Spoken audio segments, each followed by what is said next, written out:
AAA estimates more than 109 million Americans will travel over the long Christmas and New Year's week, a number that's approaching pre-pandemic times.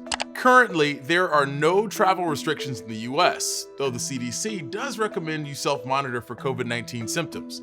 Isolate and get tested if you develop any symptoms. But international travel is another thing entirely. As parts of Europe struggle with surges from the Delta and Omicron variants, travel restrictions are being reinstated. On Thursday, France banned non-essential travel to and from the UK. For some, these bans mean that holiday trips are canceled. World Affairs correspondent Ben Shamiso joins us now from Chicago's O'Hare International Airport. Ben, what's the situation for people like you with family abroad? Hi Christian, if all goes well, my fully vaccinated European parents will arrive here at Chicago O'Hare International Airport in just a few days so we can spend the holidays together for the first time since the pandemic began.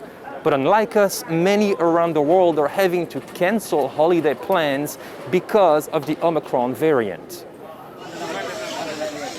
Heartwarming reunions have been a common sight at airports nationwide ever since the US reopened borders to fully vaccinated travelers last month. But that was before Omicron hit the globe, disrupting international travel once again and forcing people to cancel long-awaited trips and holiday reunions. They're quite uncertain, and I'm afraid we're not going to be able to go.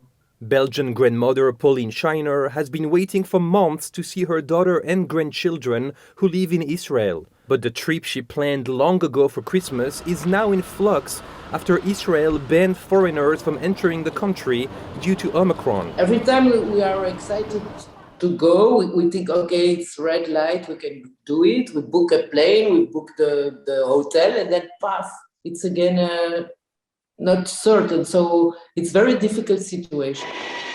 The rapidly spreading variant has triggered new travel restrictions worldwide, with Israel, Japan, and Morocco going as far as shutting down their borders to non-citizens. For many, the latest round of restrictions, nearly 2 years into the pandemic, is too much to bear. I feel quite depressed from the whole situation.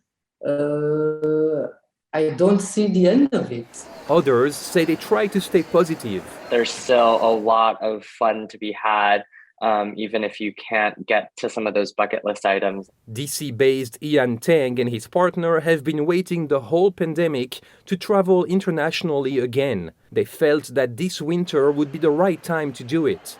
But their New Year trip to Morocco has now been cancelled. So we really waited until the month before to decide and thought, we would pick a country that was pretty based on tourism, would likely not take any drastic measures to cut off traveling. But here we have Omicron. They also booked a January trip to Japan because flights were dirt cheap.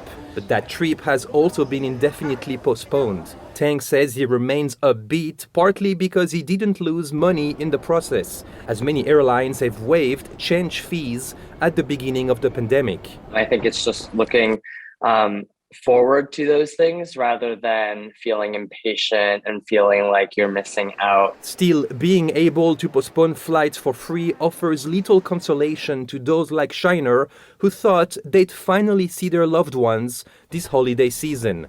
Ben Shamiso, Newsy, Chicago.